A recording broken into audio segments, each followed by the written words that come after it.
Hello everyone. आप सबने ताजमहल के बारे में तो सुना ही होगा। ताजमहल एक ऐसी इमारत जिसे लोग एक बार देख लें तो उसकी खूबसूरती के कायल हो जाए। ये दुनिया के 7 अजूबों में से एक है। खूबसूरत इमारत के लिए कहा जाता है कि शाहजहां ने इसका निर्माण अपनी पत्नी मुमताज की याद में करवाया था, इसलिए लोग इसे मोहब्बत का प्रतीक भी मानते हैं। लेकिन ऐसे कई इतिहासकार भी हैं जो इसे मोहब्बत का प्रतीक नहीं मानते, क्योंकि उनका मानना था कि शाहजहां कोई प्रेमी नहीं था, बल्कि वह तो एक हवस का पुजारी था। अब शाहजहां की मोहब्बत पे लोग इतना क्वेश्चन मार्क क्यों उठाते हैं? आज के इस वीडियो में हम इसी बारे में बात करेंगे। जिस इंसान ने अपनी मोहब्बत के लिए ताजमहल जैसी खूबसूरत इमारत का निर्माण करवाया, उस इंसान की मोहब्बत पर लोग क्वेश्चन मार्क क्यों लगाते हैं? अब इस सवाल का जवाब जानने के लिए हमें इतिहास में कुछ समय के लिए पीछे जाना होगा। जैसा कि आप सबको पता होगा, 1526 ईस्वी में इब्राहिम लोदी को हराकर बाबर ने दिल्ली का तख्त हासिल किया था और भारत के अंदर मुगल साम्राज्य की स्थापना की थी। बाबर के बाद में हुमायूं और हुमायूं के बाद में अकबर मुगल बादशाह बनते हैं और अकबर के बाद में जहांगीर 1607 में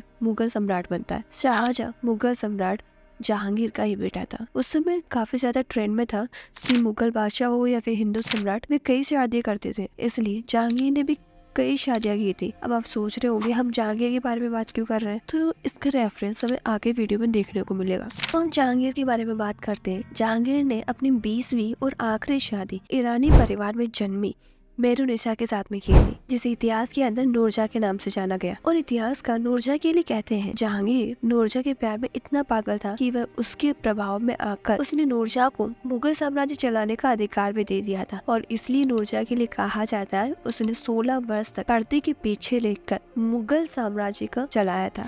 अब यही तो कहानी में ट्विस्ट है। जैसे ही नूरजहां के हाथ में मुगल साम्राज्य की बागडोर आ जाती है, नूरजहां अपने परिवार के सदस्यों को दरबार के अंदर ऊंचे ऊंचे पदों पर विराजमान करने लगती। तो इसी तरह से उसने अपने भाई अबू हसनत खां को दरबार के अंदर एक ऊंचा पद प्रदान किया। अब अबू हसनत खां के घर में 27 अप्रैल 1593 को एक लड़की का जन्म होता है, जिसका नाम अर्जुमंद रखा गया था। और यही अर्जुमंद इतिहास के अंदर मुमताज महल के नाम से जानी जाती है। तो अब हम शाहजहां और मुमताज के प्रेम कहानी की शुरुआत करते हैं। तो इनके प्रेम कहानी की शुरुआत उस दिन से होती है जब एक बार अर्जुमंद अपनी सहेलियों के साथ में आगरा के मीना बाजार में घूमने के लिए निकलती है। और इसी मीना बाजार में खुर्रम यानी कि शाहजहां पहली बार अर्जुमंद को देखता है और देखते ही उसे पसंद कर लेता है। खुर्रम और अर्जुमंद की सगाई 1607 में हो जाती है। उस समय शाहजहां की उम्र 15 साल और अर्जुमंद की उम्र 14 साल होती है। और लगभग 5 साल बाद 1612 ईस्वी में अर्जुमंद और शाहजहां की शादी हो जाती है। लव स्टोरी के दौरान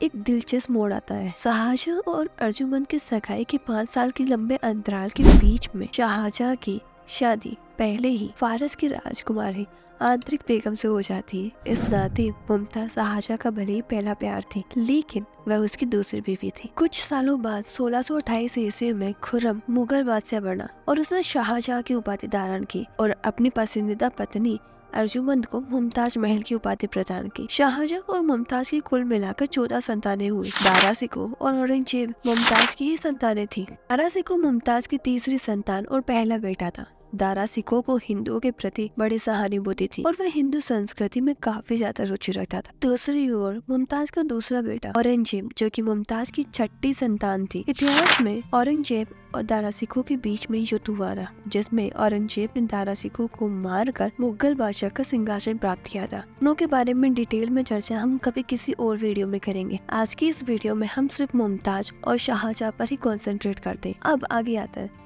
अगर इतिहासकारों की बात माने जाए तो मुमताज महल जब 19 साल की थी जब उनकी शादी हुई थी, लगभग उस साल से लेकर हर साल तक, मतलब 38 से 39 साल की उम्र तक वह प्रेग्नेंट थी। यानी कि उन्होंने हर साल एक बच्चे को जन्म दिया था और उनकी मृत्यु भी 14वीं संतान को जन्म देते वक्त ही हुई थी। 14वीं संतान को जन्म देते वक्त मुमताज को पता था वह मरने वाली है, इसलिए उसने शाहजहां को बुलाया और कहा, मेरी आखिरी ख्वाहिश है, हो सके तो इसे पूरा करने की पूरी कोशिश करना।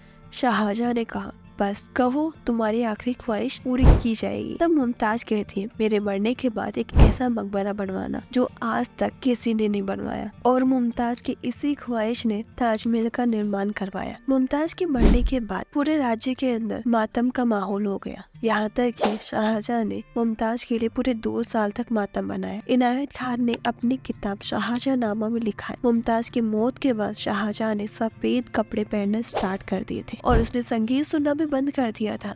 बस सारे दिन मदिरा पान किया करता था। जैसा कि शाहजहां ने मुमताज से ताजमहल बनाने का वादा किया था, इसलिए शाहजहां ने जिस साल मुमताज मरी थी 1631 में, उसी साल शाहजहां ने ताजमहल का काम शुरू करवा दिया। ताजमहल को बनाने के लिए यमुना का किनारा चुनने की भी स्पेशल वजह थी। यमुना का किनारा इसलिए चुना गया था क्योंकि मुमताज अक्सर वहाँ पर घूमने जाया करती थी, वह मुमताज की फेवरेट जगह थी। इसीलिए शाहजहां ने यमुना के किनारे ही ताजमहल का निर्माण करवाया था। 20,000 मजदूरों की दिन रात की मेहनत के बाद 22 साल बाद 1653 ईस्वी में ताजमहल का काम पूरा हुआ था। इतिहासकार शाहजहां के हरम के बारे में लिखते हुए बोलते हैं, कहने के तो शाहजहां की 8 शादियां हुई थी, लेकिन शाहजहां के हरम में हजारों औरतें हुआ करती थी। कई इतिहासकार इन हरम में रहने वाली संख्या की बात करते हुए कहती है कि उसके हरम में लगभग 8,000 औरतें थी। अलावा इतिहासकार ये भी लिखते हैं कि मुमताज के मरने के बाद शाहजहां ने मुमताज की बहन से शादी कर ली थी। और कई इतिहासकार ये आरोप भी लगाते शाहजहां ने अपनी और मुमताज की बेटी जहानारा से भी विवाह किया था। अब इन सब घटनाओं के कारण कोई भी व्यक्ति शाहजहां के प्रेम को सच्चा प्रेम नहीं कहता है, बल्कि उसे एक हवस का पुजारी के रूप में मानते हैं। कई इतिहासकार शाहजहां की प्रेम कहानी को जहांगीर की प्रेम कहानी से भी कंपेयर करते हैं। उनका मानना है कि जहांगीर ने अपने टाइम पे भले ही कितनी शादियां की हो, लेकिन उसने नूरजहां के बाद कभी किसी और से विवाह नहीं किया था। नूरजहां उसकी आखिरी पत्नी थी। भले ही शाहजहां ने ताजमहल का निर्माण करवाया हो, लेकिन वह मुमताज के अलावा बाकी अन्य स्त्रियों से भी संबंध रखता था, इसलिए उसका प्रेम कभी भी सच्चा नहीं हो सकता है। अब आपको डिसाइड करना है कि शाहजहां का प्रेम सच्चा है या नहीं। आप अपना ओपिनियन कमेंट सेक्शन में कमेंट करके बता सकते हैं।